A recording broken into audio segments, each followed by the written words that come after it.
Hello everyone, I hope आप सभी लोग बहुत अच्छे होंगे और उतनी ही बेहतर तरीकों से अपने क्लास 9th में अपना बेस्ट के लिए काम कर रहे होंगे। तो भाई इस वीडियो में हम लोग जो है चैप्टर नंबर 3 स्टार्ट करने वाले हैं आपके मैथ्स की। ठीक है, मैथ्स की चैप्टर नंबर 3 में आपका है क्या भाई, आप लोगों को पता है चैप्टर 3 में आपका घातांक है। तो भाई ये घातांक का हम लोग इस वीडियो में मैं कंप्लीट जितने भी रूल है उसको बताने वाला हूं विथ एग्जाम्पल कि कैसे वो रूल काम करते हैं, कहां पर उसको लगाना है करके। क्लियर है? तो ध्यान से देखना, क्योंकि ये ऐसा चैप्टर है ना, बिना रूल के तो आप एक कदम भी नहीं बढ़ा सकते, कुछ नहीं कर सकते, आप हिल डुल भी नहीं सकते। ये ऐसा चैप्टर है, इसलिए पूरे रूल्स को इस वीडियो में मैं समझा दूंगा। मुश्किल से 6 मिनट 7 मिनट 10 मिनट के अंदर में, मतलब 5 से 10 मिनट के ड्यूरेशन में आपको विथ एग्जांपल्स आपके दिमाग में पूरी तरीके से डाल दूंगा। तो आप लोग बस ध्यान से देखते चलो। ठीक है, घातांक है तो इस घातांक का मतलब समझ लो। ठीक है, घातांक का मतलब ये है कि जैसे कि हम लोग नॉर्मल भाषा में बोले तो जो घात की अंक होती है ना, नॉर्मल अगर एकदम आसान शब्द में समझे तो किसी भी संख्या की जो घात होती है उस घात की अंक को ही हम लोग क्या कहते हैं, घातांक कहते हैं। ये बेसिक चीज है समझने के लिए। अब दूसरी अगर अच्छी भाषा में इसको कहा जाए, हाई लेवल की भाषा में कहा जाए, तो घातांक से हमें यह पता चलता है किससे भाई, घातांक से कि उसका आधार से गुणा कितनी बार है, इस चीज का मतलब पता चलता है। ये हाई लेवल की है। आधार मान के चलो मैं लिखता हूं ऐसा 15 की घात 2 लिखता हूं, तो यहां पर यह पता चलता है कि आधार कितने बार वहां पर गुणा हुआ होगा, आधार का कितने बार गुणा हुआ है वहां पर, इस चीज का हमें पता चलता है। क्लियर? तो इसको बोला जाता है घातांक। अब घातांक के नियम को हम लोग समझते हैं बेसिक से, एकदम बहुत आसान शब्दों में घातांक के नियम को एकदम ध्यान से देखते चलेंगे, समझते चलेंगे और हर एक चीज को नोट करते चलेंगे आप लोग। सबसे पहला नियम, फर्स्ट रूल क्या बोलते हैं बच्चों, अगर आधार समान हो और वो गुणा में हो, इस तरीके से आधार समान का मतलब क्या है उसका, देखो ये नीचे नीचे सेम होना चाहिए।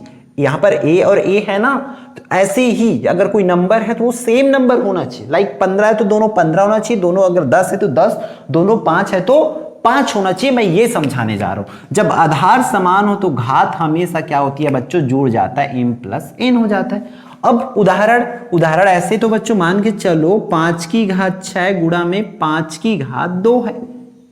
आधार समान है तो घात क्या होगा, आपस में जुड़ जाएगा, 6 और 2 कितना होता है, 8 हो जाएगा। ऐसा मान चलो 3 की घात 12 गुणा में 3 की घात में 10 है, मान के चलो आधार समान है तो घात आपस में क्या होगा, आधार समान हो और गुणा में होना चाहिए। 2 कंडीशन याद रखेंगे आप लोग, आधार समान हो और गुणा में हो तो उस केस में बच्चों ये क्या हो जाता है, जुड़ जाता है, तो 3 की घात टोटल 22 हो जाएगा। ये पहला रूल है आपका, याद रखेंगे, ये फर्स्ट रूल कंप्लीट। फिर अगला रूल की बात करें, दूसरा रूल हमें क्या सिखाता है, अगर आधार समान हो और भाग में हो, ऐसा भाग में या बटा में भी हो सकता है ना, भाग या बटा में हो, तब इस केस में ना बच्चों उसकी घात क्या होती है, घट जाती है, a माइनस n।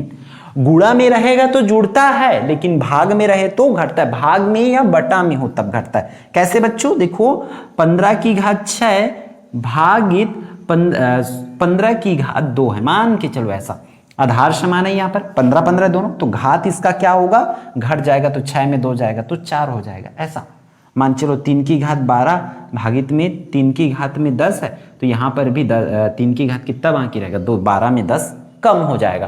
तो ये है आपका बेसिक सा 2 रूल, गुणा का रूल और भाग का रूल। ये बटा में भी ये रूल काम करता है। कैसे बच्चों, मान के चलो 17 की घात 6 भाग बटा में 17 की घात मान के चलो 4 है, तो 17 की घात कितना बाकी रहेगा, यहाँ पर 2 बाकी रहेगा, क्योंकि बटा में हो चाहे भाग में हो तो घात आपस में घट जाती है। ये 2 रूल हुआ। अब मैं जो है थर्ड रूल आपको बता देता हूँ, थर्ड रूल आपको करा देता हूँ। वो क्या है भाई आप लोगों का, ये वाली घातों की घात का नियम, घातों की घात का नियम है थर्ड रूल। ये वाली बहुत ईजी है, देखो अगर a to the power m हो और पूरे की पावर में n हो तब इसका वैल्यू होता है a to the power mn। क्या समझे, यहां से हम लोग समझे ये है कि अगर a की पावर में कोई घात हो और पूरे की भी घात हो तो उस घात का आपस में गुणा हो जाता है। कैसे, 3 की घात में 2 हो और पूरे की घात में मान के चलो 4 हो, तो मैं भाई इस 3 को एक बार जस के तस 3 को 3 ही लिखूंगा, लेकिन इसके घात का आपस में क्या हो जाएगा, गुणा हो जाएगा, तो 2 चौक कितना हो जाएगा, 8 हो जाएगा इस तरीके से। तो 3 टू द पावर 8 उसकी आंसर हो जाएगा। कोई सा भी नंबर हो, जैसे 12 की घात में 12 की पूरे की घात में 3 और 12 की घात में 3 और पूरे की घात में मान के चलो 5 है, ऐसा मान लो, है ना। तो आंसर क्या हो जाएगी, 12 की घात में इन दोनों का गुणा, घात घात का गुणा हो जाएगा, तो 3 पंचे 15 हो जाएगा, इस तरीके से होगा। ये है घात का रूल, क्लियर। और अगला रूल है हम लोग का आपके बुक के अकॉर्डिंग, मान के चलो मेरे पास ऐसा हो a इंटू बी हो ऐसा, और पूरे की घात में m हो, तो यहां पर घात बढ़ जाएगी। कैसे, a को भी m मिल जाएगा और b को भी m मिल जाएगा भी, ऐसा, ठीक है। तो नंबर में कैसा, मान चलो 3 इंटू 2 है और पूरे की पावर में 5 है, मान लो ऐसा है ना। तो इस केस में क्या होगा बच्चों, याद रखना, घात बांट देंगे यहां पर, तो 3 2 को भी 5 मिल जाएगा और 2 को भी 5 मिल जाएगा, ये है इसकी आंसर, इस तरीके से, ठीक। सेम रूल काम किस पर भी करता है, भाग पर भी करता है। A to the power A upon में बी पूरे की घात में m है, तो इस केस में भी घात हम बांट सकते हैं, a to the power m और b to the power m, ऐसा हो जाएगा।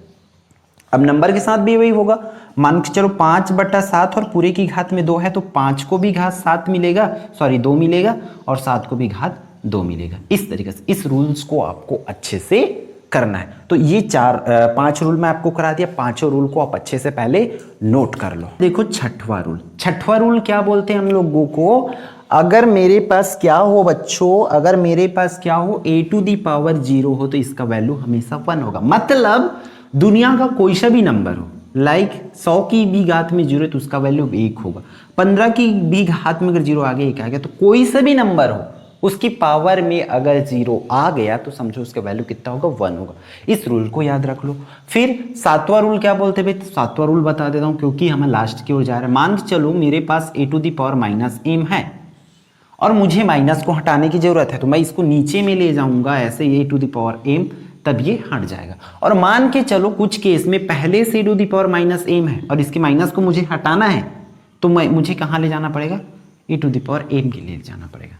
नंबर एग्जाम्पल, तो एग्जाम्पल है ना भाई, डोंट वरी। मान चलो 3 की घात में -5 है, इसको मुझे माइनस को हटाना है, क्योंकि मैं -5 बार तो गुणा नहीं कर सकता, तो मैं क्या करूंगा, इसको नीचे ले जाऊंगा, 3 टू दी पावर 5 हो जाएगा, ऐसा 1 के अपॉन में हो जाएगा।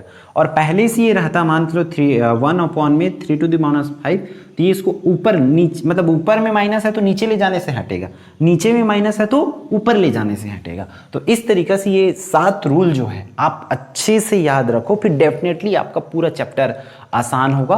और मैं नेक्स्ट आने वाले वीडियोस में आपके पूरे एक्सरसाइज को कंप्लीट करा दूंगा, मतलब एक एक्सरसाइज को एक ही वीडियो में कराऊंगा ताकि आपको इधर उधर ढूंढने की जरूरत ना पड़े। तो बच्चों इस वीडियो में इतना ही, फिर हम मिलते हैं आने वाली इंपॉर्टेंट वीडियो में।